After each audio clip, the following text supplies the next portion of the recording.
Hey everybody, Mark from the GeekChurch, and we're doing another episode of the show.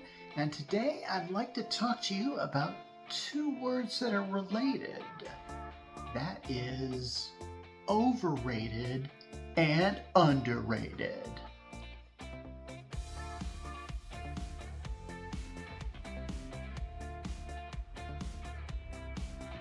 Now I'm not really certain how to define these two words of underrated and overrated. Seems like everybody's got good examples of this. Usually it's done with a piece of entertainment, like say a movie, for example. Yeah, that's right, we are doing a rating of all Pixar films, or ranking, whatever clickbait title I used. And if you want to watch that video, you can skip ahead to this time and do it if you don't want to hear me rant for a little while. Oh yeah, be sure to like and subscribe, by the way, that helps. Anyway, when it comes to like entertainment medium, like a book, or TV show, or movie, it will always be remembered as good or bad. Makes sense. The good stuff becomes a classic, and the bad is, for the most part, well, forgotten. I mean, we have plays written by Shakespeare that are hundreds of years old, and I guess they give us standards as far as what Elizabethan life was like, right? Okay.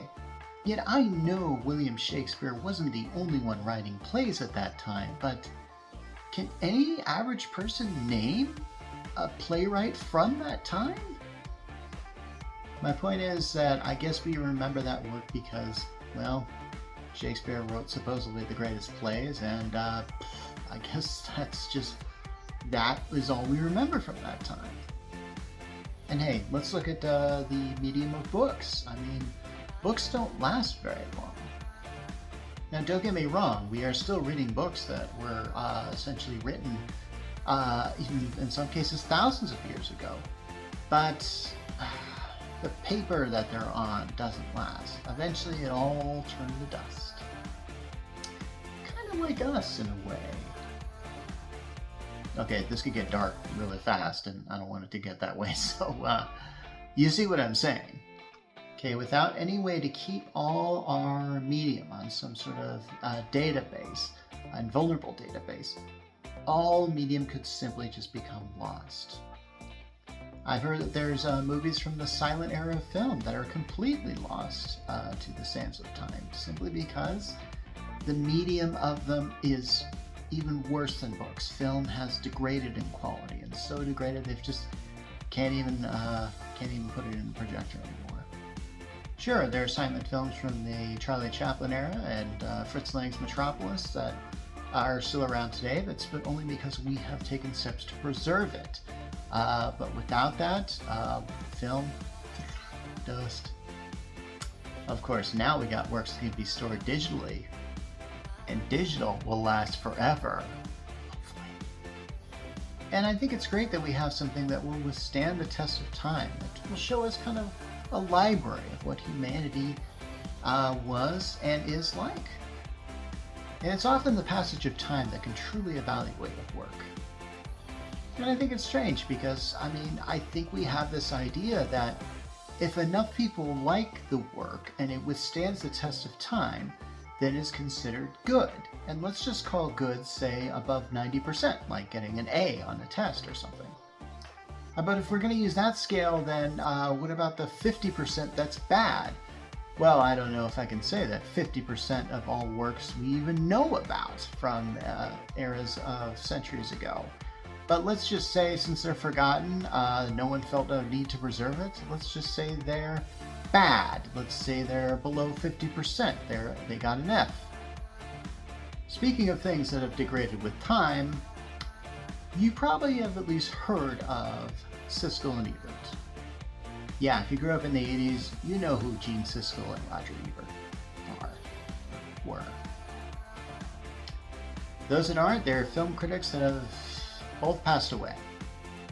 But their show really inspired me to look at many works of art, not just in film, but just stuff I was just not familiar with and just wanted to just broaden my horizons. And this show was really nothing more than them showing clips of films and then turning off the footage, and then they would talk about it. They would rate it in the process. And there are a lot of internet critics that cite Siskel and Ebert as being their primary source of inspiration. Now, Siskel and Ebert didn't rate their films by stars, like a lot of critics, and they didn't grade them on a scale of 1 to 10. They only had thumbs up or thumbs down. It is very binary, true, but I think a lot of us actually think in a very similar fashion. That is, if we see a work of fiction, let's just say book, movie, or anything else, we have this thing where we just determine it as good or bad. So here's the thing. I don't think we have really a good example of something that is absolute good, like 100%. And yeah, I don't think there's any movie that deserves 100%. Some people might say the movie Citizen Kane is considered one of the best films of all time. Now, for those that watch my show, you know I did a top 20 movies that I like, and Citizen Kane was not on the list. And yes, I have seen it. I mean, nowadays, when you say something is the Citizen Kane of something, you're saying it's the best available. I've heard that the original 12-issue series of Watchmen is the Citizen Kane of comics, for example. And that actually ended up on my top 20 list of comics. And I personally think that Citizen Kane is not a perfect film, but it is one that was shot in such a way that was unique for its time. And because of it, its influence can be seen throughout all films that came out after it. And these days, many people, even my age, that's about 50 years by the way, have even seen this film, which makes sense. It came out in 1941. However, most people my age have seen the film The Wizard of Oz, which came out in 1939, which was 2 years before Citizen Kane. Citizen Kane is a well-written story, I will give it that. But it's pretty clear that it's renowned as excellent because it changed movie making as a whole. And that is why most would consider it good, and I would consider it good too. Of course, it's only good because a majority remembers it as good. But the individual, that be fickle. We all have that book or TV show or movie that everyone else seems to like, but we just don't. For me, it's Game of Thrones. Everybody was talking about Game of Thrones when it hit HBO, and I literally tried to get into it. I read the first book, I watched the first season of the show, but I just couldn't get into this. I just didn't get these characters and why everything they were doing was so important. And yet I felt there were people that knew more about this fictional world of Westeros more than they did actual history. It really is all subjective, of course. But I think it's funny that we have these things like Shakespeare and Citizen Kane that everybody thinks everybody should like because they're classics. Okay, back to talking about Siskel and Ebert. There were times when the two of them would give a film 2 thumbs up. And that meant that they loved it, and they would spend the time talking about the film, praising the film. And it was great seeing their positive energy. And yeah, I saw films that they gave 2 thumbs up that, I have to admit, I liked too. And then there were times they'd see a film and it was 2 thumbs down. And even though it was very negative, it was just fun to see them both mutually pan it in agreement. But the real entertainment of Siskel and Ebert came from when they disagreed. They would bicker about saying, "How can you like this?" And just as those two critics could disagree, so can we as humanity disagree about what we like or don't like. You know, if something's underrated or overrated, so to speak. So when it comes to film, some things are seen a bit overrated, at least to the individual. If we look at films, say like Avatar and Titanic, some people say those films deserved all the money that they got, which was a lot. And then there are others who would say those films are terrible and they don't deserve to make a buck. In that case, the film would be overrated. However, most people would probably say that films like, say, I don't know, blockbusters, say like E.T. or Star Wars, deserve the money they made. They're good films. And if you look on the list of top films of all time, many would believe that many of them are overrated. And when it comes to being underrated, that list is just as subjective. And you know that for every big successful film, that is a film that's a huge hit, and I'm talking like Titanic and Avatar standards, there's got to be at least, 100 that don't even come close to that. Some of them even actually make some good money. And of those hundreds, there are some that are just absolute complete flops. Gonna refer back to my top 10 list of movies, and some of you might recall that Speed Racer is in my top 10. This 2008 adaptation of an anime, a very old anime, is probably on a lot of critics' top 10 worst lists of at least that year. Oh, but I love it. To me, I think this film is massively underrated. But you're welcome to disagree, even if it's just like, well, I don't like it. I mean, if a book or TV show or movie doesn't grab you, I get it. It just doesn't grab you. However, I've seen a lot of films that just didn't grab me at the time, and maybe I even hated. But then, I don't know, maybe I watched it a second time, and then I see what they're trying to do, and I like it. For example, I watched the film No Country for Old Men, and I found much of the action of the film is pretty boring. There isn't a lot going on. It has scenes where people are trying to kill each other. It's scenes where just they're hiding little things in air vents, and it's just, and there's very little dialogue in certain scenes. It just goes on. Then there's an ending speech that Tommy Lee Jones make that when the credits came up, I went, what? And for all aspiring directors, when your film ends, you don't feel like you should say, what? You should be saying like, wow, that was great. Not, what? Like, what did I just see here?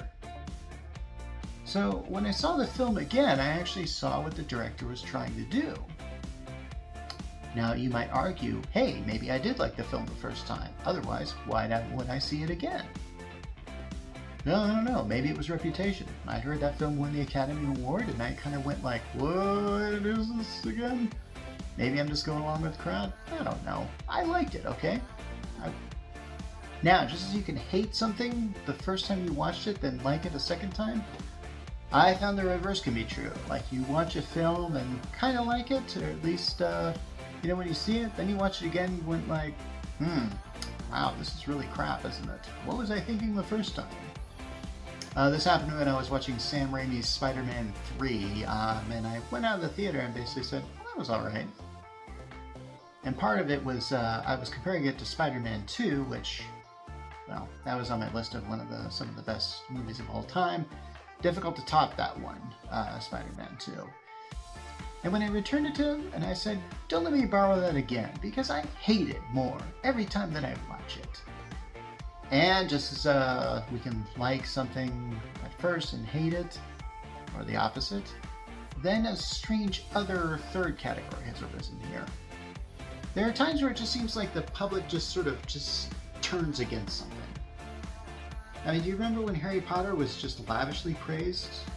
Yeah, I mean, I know it still is, but when we started learning stuff about J.K. Rowling and her reviews, it got kind of iffy amongst fans. And the fan base suddenly really started to critique her works and find all the plot holes in them. And there are many. Now, just as the public perception of a work can change throughout time, that can happen in a positive direction. There are some works that are panned upon release but are considered absolute classics now. I heard that The Princess Bride and Shawshank Redemption utterly flopped when they were released in the theaters. These films are considered classics by most. And I think I discussed this on my episode that I talked about sequels and stuff like that, but it's okay if you like something more than something else, or original, or a sequel more than, it's okay. You can watch that episode if you'd like to, if you want to hear my feelings on that. They're pretty complicated. In fact, the theme of the show is complexity and how issues are never black and white as you might think they are. You'll notice that I talk a lot about films that are bad, films that are good, films that were bad at first, but they got good, films that were good at first, but they got bad, films that were so many categories. But I consider them all these on the scale of overrated and underrated. And I believe all 27 Pixar films, yes, there are 27 of them at the time of this recording, which is 2023, I think all of them are really good examples of these categories. So now I'm going to give them my personal rating. And I'm going to rate them on how they're overrated or underrated. And I'm going to give them a grade. A grade A through E kind of thing. A is very overrated. It does not deserve any of the praise that it gets. B is somewhat overrated. That is, deserves all the praise that it gets, and maybe it's good, but it's not great. And C is rated. This is where I believe that the film gets the precise amount of praise or non-praise that it received upon its release and beyond. D is somewhat underrated. That is, that the film got either too little praise or too much hatred, and that it deserves a bit more love than it got initially. And then E is very underrated, which means the film deserves so much more love than it got initially and beyond. So we're going to get started ranking every Pixar film they've made from 1995 to 2023. Number 27, Brave. Okay, I realize that Disney owns Pixar, but this film feels like it's kind of a direct order from the Mouse House. I mean, it's got the princess that doesn't want to do feminine princess things, and then it just steals the plot from Brother Bear, of all things. Yeah, this isn't in the trailer, but the mom becomes a bear. Yeah. Anyway, it does have this mystical Scottish setting that they're trying to do that is kind of a character in this film, and they do it well. The cinematography is just wonderful. The relationship with the main character and her mother is also done very well, although it does feel like a bit Freaky Friday, and so more stealing. And then there's a lot of butts and cleavage in this film. Who'd have thought that was going to happen? Hey, if this is the worst film that Pixar did to do like this type of film, then it's a testimony of how good they are. I'm going to give this film a B for slightly overrated. I think the film is good, but not as good as the average of its reviews. C+ at best. Number 26, The Good Dinosaur. Okay, most Pixar lists have this on their worst list, and it did flop, and critics didn't rate it as high as most Pixar films. I did a quick skimming of it and saw that there was a very juvenile element to it, like it was targeted specifically for 7 and younger. Also, these dinosaurs have almost this plastic sheen to them, like Rex from Toy Story. It's weird because the rest of the environment looks almost photorealistic, so points to Pixar for their cinematography. There actually is a lot of potential for a film like this, kind of a mix of dinosaurs of the Wild West. I mean, Pixar's good at imagination, but I can imagine why this has never been done before. I never thought of dinosaurs farming, and it isn't really revealed if humans ever truly evolved in this strange alternative universe where the asteroid that killed the dinosaurs just kind of missed. At least I think that's the premise of this, according to the trailers. I will say that most of the jokes don't really land, but it's really interesting to see the non-verbal interactions between the dinosaur and the caveman. Very similar to WALL-E. I'm going to give this a D, which in my book means slightly underrated. Number 25, The Incredibles 2. It took long enough. I always kind of felt that the world of The Incredibles could be developed much more. However, I would not have gone in this direction. The villain, Screenslayer, feels like it would fit in like today's world because it has the goal of the reduced screen time. But The Incredibles takes place much in the 60s, so I kind of feel like they didn't have smartphones and the stuff that we have now. It doesn't feel kind of right. Also, the plan is also nonsensical, because Screenslayer wants to make people hate superheroes, but they've already outlawed them. Just do nothing. That would have happened. The good thing about this film is the action is ramped up, and the scene with Elastigirl on the motorcycle saving lives, great. Action scenes are good. Seeing Bob as Mr. Mom and Jack with powers, not good. Overall, I'm going to give this film an A, which on my scale means it's overrated. Number 24, Cars. You know, the concept of Cars is pretty simple. I remember having a bunch of Matchbox and Hot Wheels as a kid. My sister and I would often play with them like the world of Cars. You know, like the cars are people with individual personalities in a world that's really made for them and not humans. It's a concept that kind of works if you don't think about it too much. Like when Lightning McQueen is on a phone with his agent, there's a phone in front of him that has buttons that he cannot possibly push because he's a car. Yeah, Cars is very unusual when it comes to its world building. The issue that I have with this film is you can tell what's going to happen from the very first scene. I mean, McQueen is a selfish jerk and you know he's not going to stay that way. And then from there it just becomes the movie Doc Hollywood, which, you know, where the country is good and the city is bad. I give this film a B for slightly overrated. Number 23, Lightyear. I was pretty excited for this film as it looked like just a straight up science fiction adventure from Pixar. It also looked kind of dark. It looked like it was inspired by the 1998 Lost in Space movie, which I think was very underrated. It definitely has that feel. It definitely has its own aesthetic that I really like. I like seeing Buzz try to fail to leave this world he's stranded on. And there's a great montage about how he's losing his friends because his surroundings age, but he doesn't. And that is worth the story right there. Then the inclusion of the robot therapy cat sucks. Also great. Now I'm not certain how well this captures Buzz, who's a character who's essentially made to be superficial. The twist that Zurg is essentially a version of him, not really working for me. I thought he was his father. I thought that was established in Toy Story 2. Anyway, I'm going to give this film a D rating, which means it's slightly underrated. Number 22, Toy Story 3. I'm really surprised how dark the Toy Story series got. If you look at Toy Story 3, it's essentially a prison movie, like Shawshank Redemption.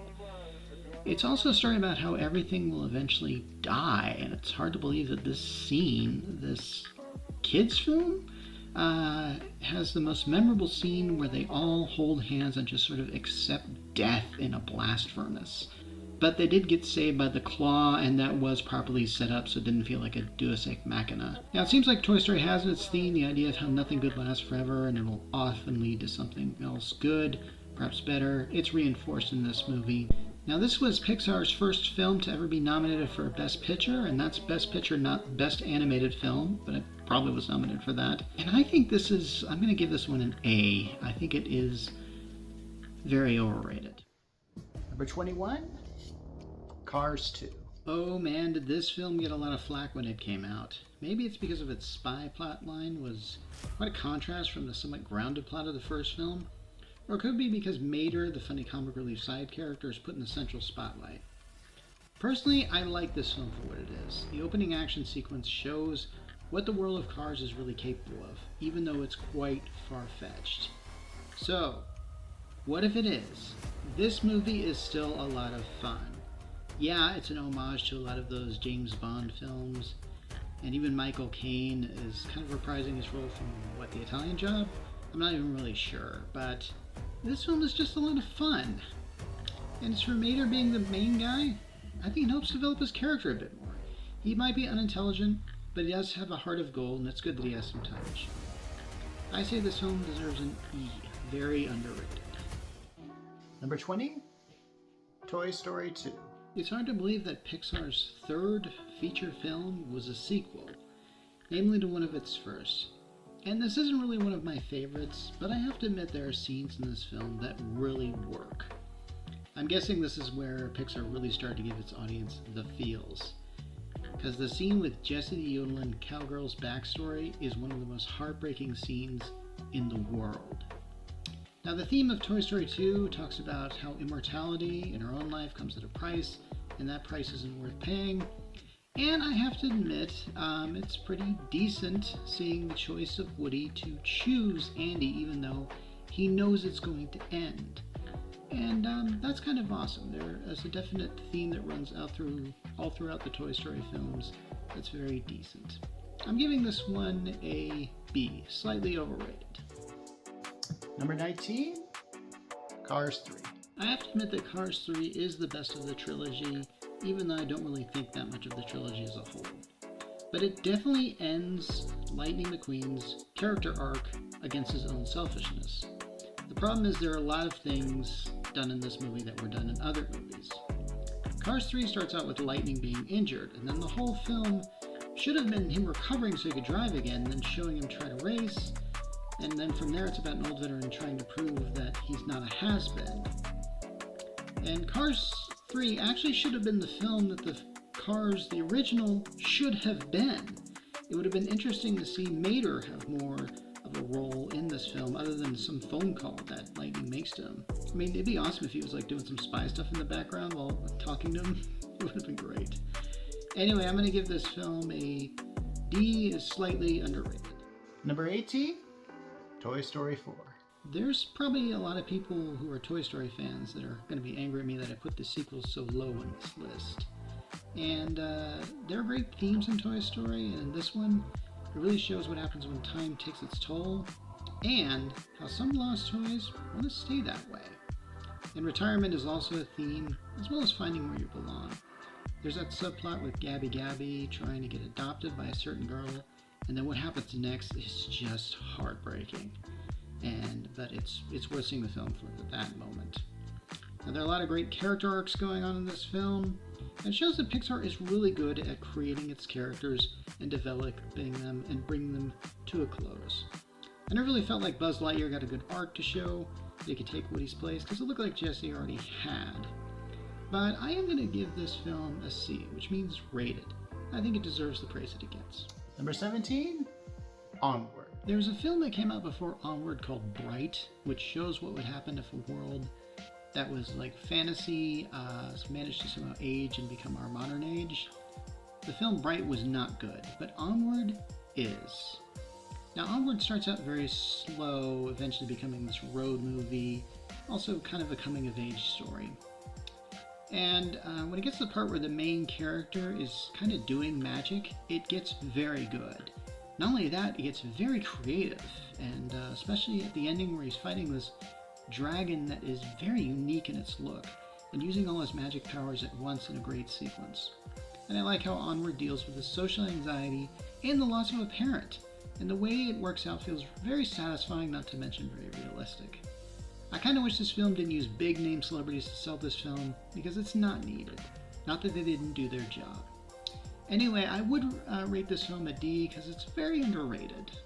Number 16, Luca. When it comes to Luca, it's one of the films that I had seen the least, so I decided to watch it again. And it's a film that I think Pixar needs to make more of. That is, the stakes of the film are actually very low, about a person who isn't trying to save the world, and there isn't any life-threatening thing. It's really just about somebody who's just trying to find their place in the world. And when it comes to this idea of the sea monsters and how they turn human on the land, that idea isn't very consistent, and you could easily say that, hey, they're ripping off Little Mermaid, and yeah, that kind of works in a factor of that, but these sea monsters that mix into this world really works, and the setting is just wonderful as far as, like, it's almost a character in this movie in itself, and it's very good. I'm going to give this film a C, which means rated. It deserves the praise that it gets. Number 15, Monsters University. Pixar made a lot of sequels even before this one, but this was the first prequel, and this could have really blown up in their face. However, like Monsters, Inc., the strength of this film is the relationship between Mike and Sully. Now, Sully was the main character of Monsters, Inc., but here the story decides to focus more on Mike, who you really get to know him, and you really learn what he really wanted out of life. And what is interesting is that he does not get what he wanted initially, but he still ends up happy, and there's an interesting kind of moral at the end about working your way up to success instead of going to university, and it's kind of interesting. I didn't really expect this from this film, and I love the college setting here, and you can do a film like this without the raunchy humor. I think this film is D, slightly underrated. I think it really needs to be regarded more highly. Number 14, Turning Red. Some people talk about how controversial this film is, and conservatives really tried to tear this movie a new one. But I like the fact that it brings up the growing pains of a teenage girl, which is something that I can't really relate with. And it does get very specific about the relationship between the mother and the teenage girl, which seems okay on the surface, but then there's just something lurking underneath. I like the fact that this was done this well. And it even talks about using tampons. When has any Disney movie brought that up? So yes, it's about puberty, it's the metaphor. You can read more into that, and some people have. And yes, it's about the mother-daughter relationship and how that it's time to just sort of become someone new. And this film is very good because of it. Now, I've looked at the reviews of it, and they're mostly pretty high, so I give this film a C. It's rated. Number 13, Inside Out. Yes, Pixar made a film about feelings having feelings, and yes, it turned out as good as you thought it would. As much as I like this film, I have to deny that you can't think about it too much. The problem is that the world within Riley is very complicated and isn't very consistent some of the time. Like when they lose the core memories, they have to descend down Riley to get them back. The problem is it's revealed that Noel Jingle can be sent up back to the core memory lickety-split. So what's the problem again? I still get tears at the ending as Riley realizes that it's okay to be sad, and at the same time Joy realizes it. I can't tell if the feelings control Riley or if Riley controls them, but perhaps it's better that there's not an answer. I do have to give this film a B, which is slightly overrated. I don't really think this film is as good as everyone says, but I think it deserves the praise that was given to it. Number 12, Monsters, Inc. Unlike Pixar's first films, Monsters, Inc. doesn't use an ensemble cast to make it work, but rather the comic duo of Billy Crystal and John Goodman.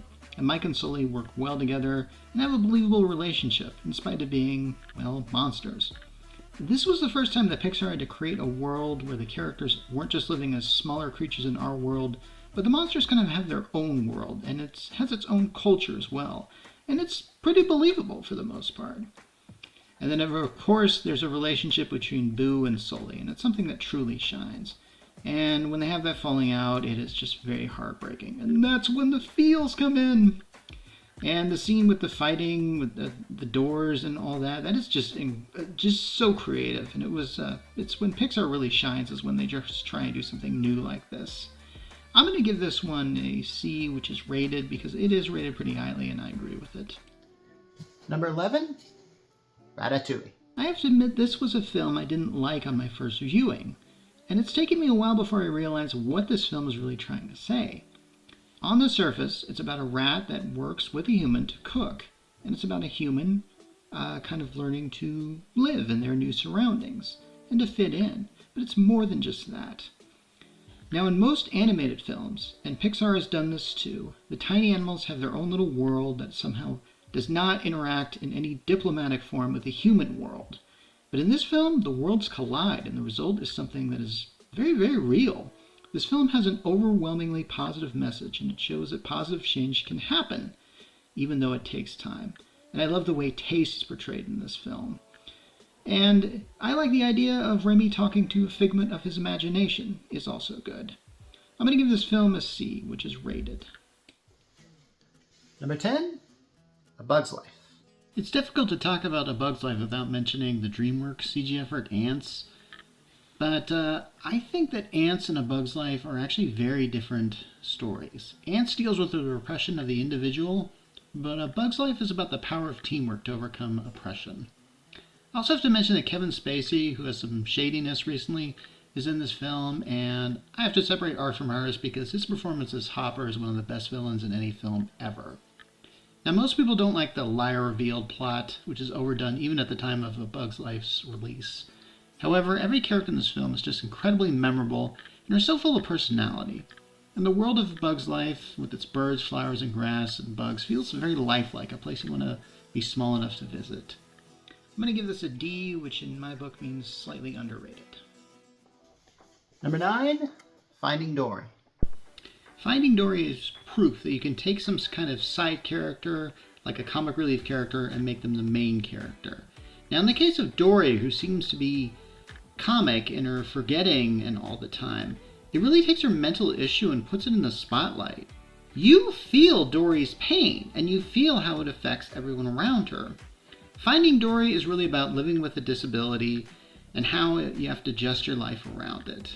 As someone who's on the autism spectrum, I can relate a lot to this film, which is probably why I hold it in higher regard versus other Pixar films that you've seen on this list already.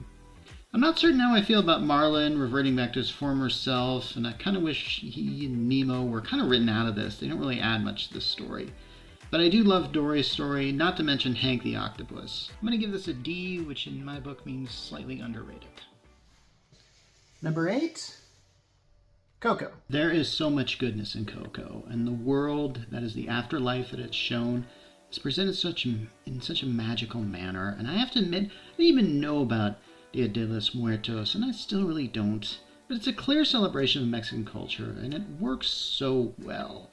However, what makes this work is really how all of these characters must deal with death and the hereafter, and that is just so beautiful. And then there's the feels. The scene at the end where Miguel sings to his great-grandmother is just so sweet. And then finding out that she passes away and it's done off-screen is just heartbreaking and just brings you to tears once again, and yet it's done so realistically. I'm going to have to give this one a C because I think it's rated very justly by audiences and critics everywhere. Number 7, Finding Nemo. What really works in Finding Nemo is Marlin, and you understand why he's so worried about his son.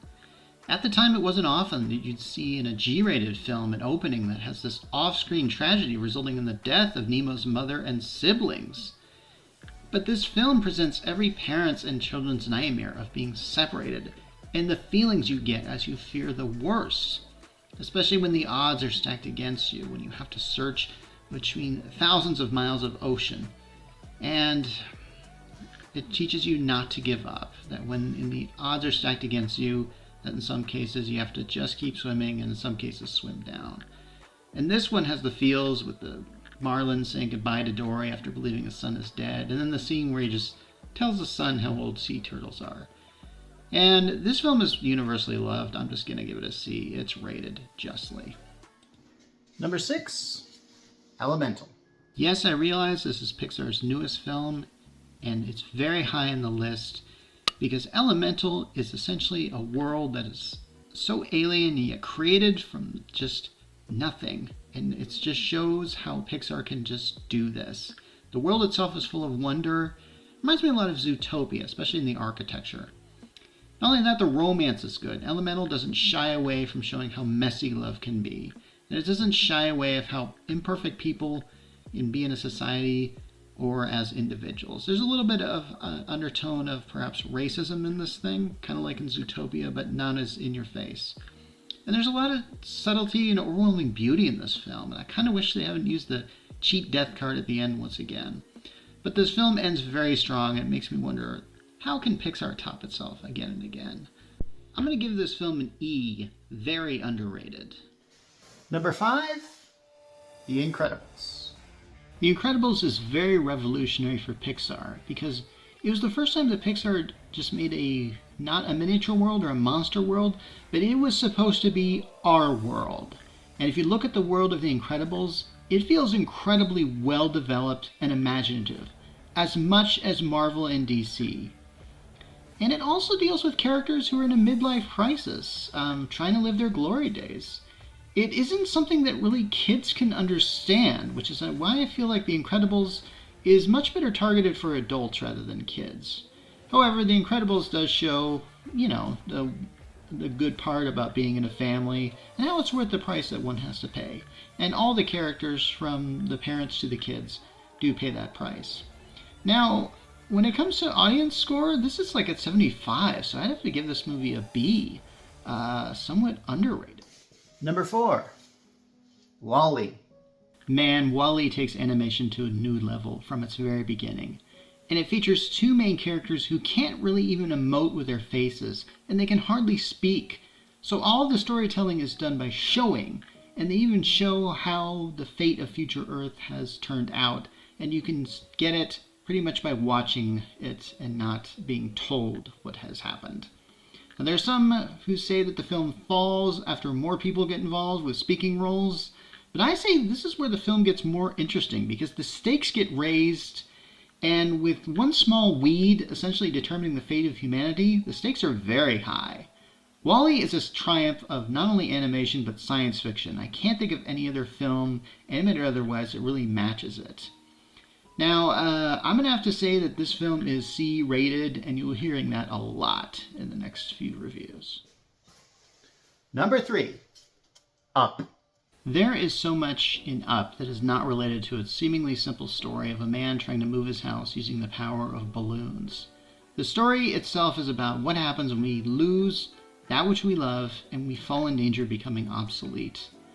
Now, most people consider the first 10 minutes of this film to be the best, and I don't really agree, even though it is you get the feels from it. To me, I just love the adventure aspect of this film, not to mention the surrealistic vibe that is present from start to finish. The film really just shows how life itself, even though it can be mundane, can really be an adventure. And since it wouldn't be a Pixar film without showing how love can melt the icy heart of cynicism, there's even a talking dog. This film was pretty much loved by many, so of course I'm going to give it a C for rated, and yeah, it's pretty darn good. Number 2, Soul. Soul is a triumph, plain and simple. I almost picked this for number 1, and it's a recent film. I think all of us feel like we have some purpose, and that we have to be doing this purpose in order to live. Now, Soul goes the opposite direction and basically makes us realize our purpose is to live. The premise of this film just shows how imaginative Pixar is to show this type of afterlife. Now, you can step on a lot of religious toes, but I like the way it portrays the pre- and post-existence. Now, I would have to say I didn't really enjoy the whole cat-man switch. It's one of those ideas that once you have it, you have to run with it, and they didn't run it into the ground. And it certainly didn't get in the way of the heartfelt moment at the end when number 22, Let's Go. It was nothing short of amazing, and of course I have to give it a C rated. Number 1, Toy Story. Some of you might be wondering why this film, even though I rated the sequels rather low, is at the top of the list. My point is that Toy Story started it all. Before this, computer animation looked bad. Well, at least money for nothing bad. But this film took elements that already existed in computer animation and built upon them, and it made one of the most creative stories that I had ever seen when I first saw this. And yeah, this film looks kind of dated. It's 30 years old. The humans in the film don't look good, but the story's about characters made of plastic, so computer animation really worked for this. I respect Pixar's ability to tell original stories, and this could be used to promote already existing intellectual property, but instead they made up something completely new and different. It's definitely a blueprint of great CG films to come. Considering its influence, I have to say this film is E, very underrated. Whew. Okay, that was a lot of Pixar movies to go through, trailers I had to find, audio I had to make, and hey. Of course, I feel like I have to make some sort of summary on this, but honestly, I don't even really know what I should say. So, what is the takeaway here, as far as overrated and underrated is concerned? Simple. It's up to you. In fact, I want to see your list. Leave a comment if you want to put your list of Pixar movies in there. There's like 27 of them. Put them in order. Yeah. And hey, let me just say, for the record, I don't think any of the 27 Pixar films are bad. At any given time, given that I have the time, I will watch them. I'll sit down, I'll go to Disney Plus, and I'll watch them. Granted, I didn't binge watch all of these films before I did this review. I think I mentioned that I skimmed the Good Dinosaur, but here's the thing. I'd actually seen A Good Dinosaur twice, so when I say skimmed it, I meant I went back to it to see what I could remember, because of all the Pixar films, I remembered it the least. And hey, if you think I might have said something's underrated when it should be overrated, or vice versa, I want you to keep that opinion. I really do. This show's about me. You make a show about you if you don't like my opinion. That's fine. And you better believe I want to watch it. Like and subscribe and tell me about your show. I want to hear about it. Okay, I realize it's been like several weeks since I've actually put out a new episode of this show. And I'm hoping I can put out the next episode in the next 2 weeks. and it's going to be very dramatic, I can tell you that much. In the meantime, I'm going to sign off, but before I do, I want to say that I decided to leave just some bonus footage. I think I have about maybe 10 or so minutes of me rearranging Pixar's films in chronological order to the order that I picked for my list. It's just a good idea if you just want to see my thought process. You don't have to watch it, but it's there for you just in case you just want to have something going on in the background. Anyway, unless you're going to watch this next thing coming up, this is Mark Rollins signing off. Hey everybody, Mark from the Geek Church here. And I decided to just sort of video my process of how I chose what I believe to be the top 27 Pixar films out of 27. So I went ahead and I lined them up in chronological order, kind of up and down. So yeah, so it's not like this. You got to read it like this. I can't really tell if the print is going to be very good. I just put a minimalist thing just so I would know it. Probably just going to do this in one take here. But, okay, so we got Toy Story, A Bug's Life, Toy Story 2, Monsters, Inc., Finding Nemo, The Incredibles, Cars, the original, Ratatouille, WALL-E.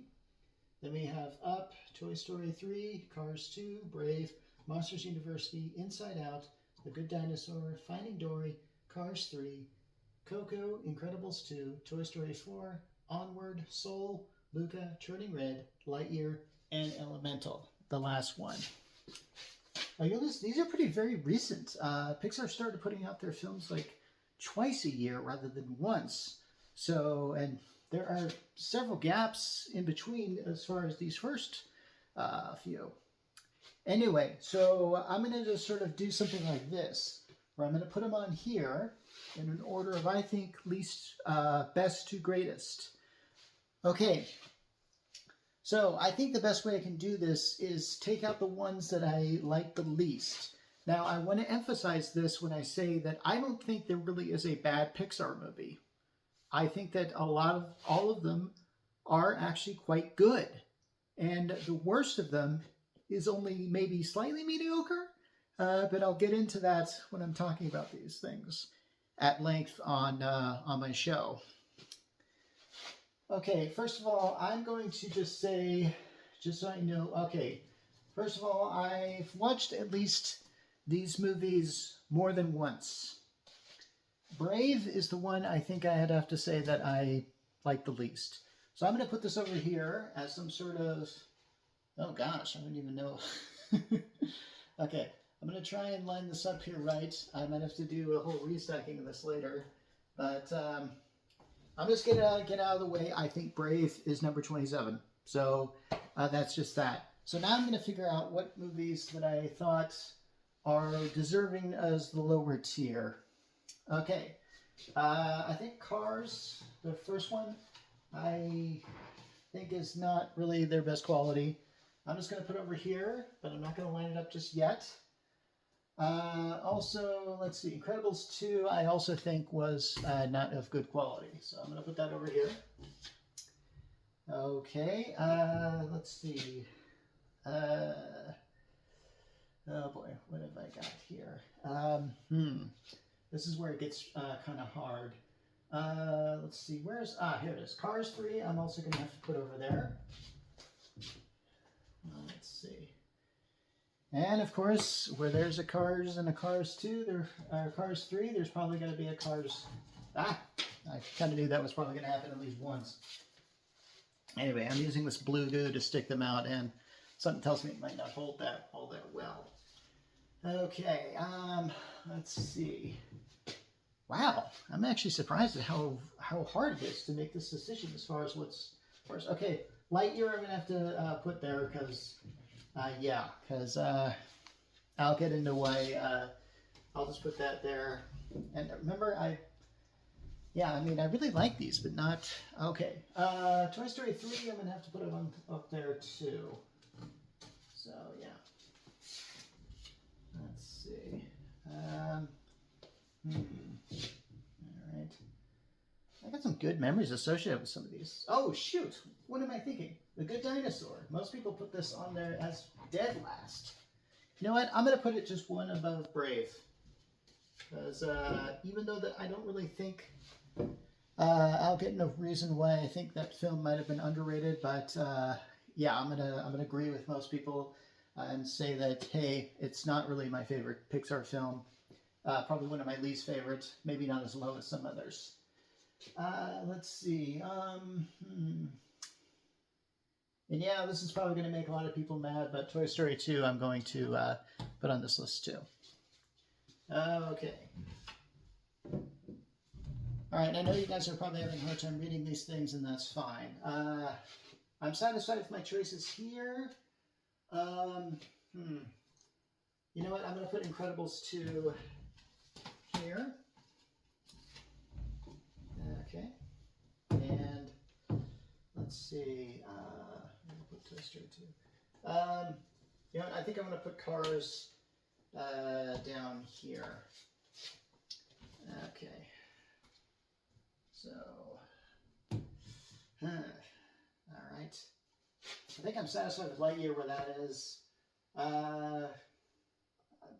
Okay, actually, I think I'm going to do a little switch here.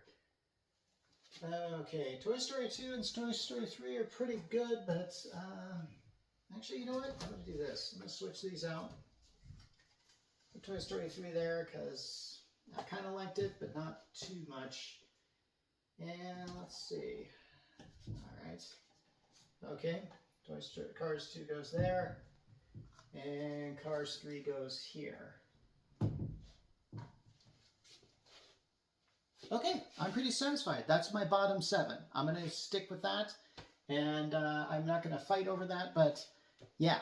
Okay, now it's time to pick mid-tier films. The films that I think are in the, what would that be? Like, okay, since it's 27 films, they're 27 divided by 9 is 3, so this is like, let's see, this is 10 through 18 is what this is. Okay, I'm going to pick out Monsters University. All right. Okay. Toy Story 4. Yeah, we'll take that out of the running. I think it's a pretty decent film. Onward. Get that. Here. Okay. This is going to be very popular with people, but I'm going to pick Inside Out as kind of a mid-tier choice. Okay. So let's see. Now this gets really hard. Let's see. Jeez. All right. For lack of a better term, I'm going to have to pick Luca. All right. Luca's going over here. And Turning Red, I didn't like it. Yeah.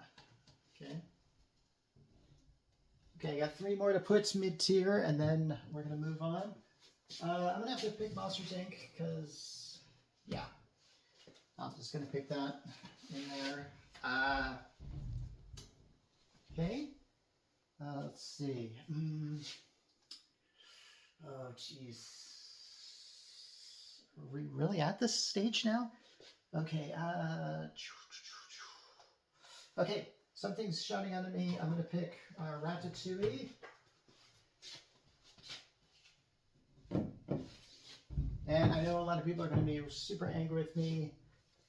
Or maybe not. I think I might go a safe direction and pick A Bug's Life. Okay. All right. Okay, I'm going to pick...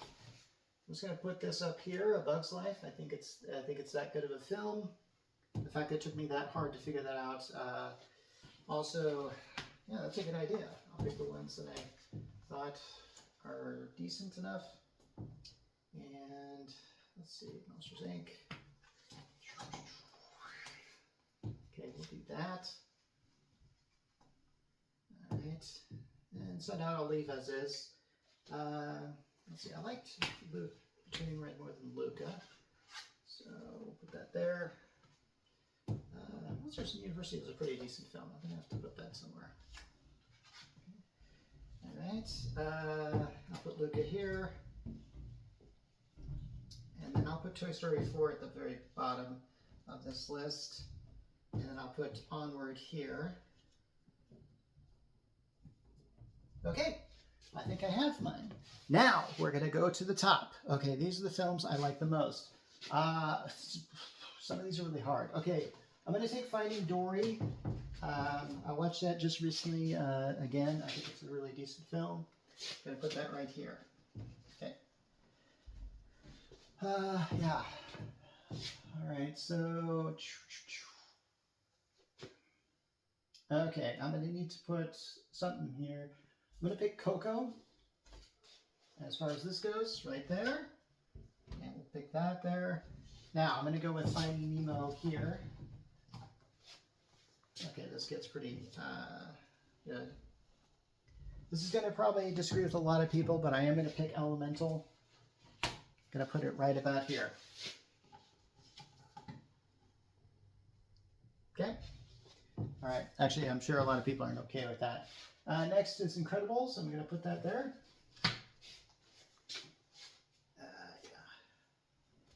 Yeah. All right. And then I've got to go. Ooh, this is a difficult one. Okay, I'm going to go with Wall-E. Always a good film. Okay. Then I'm going to go with Up.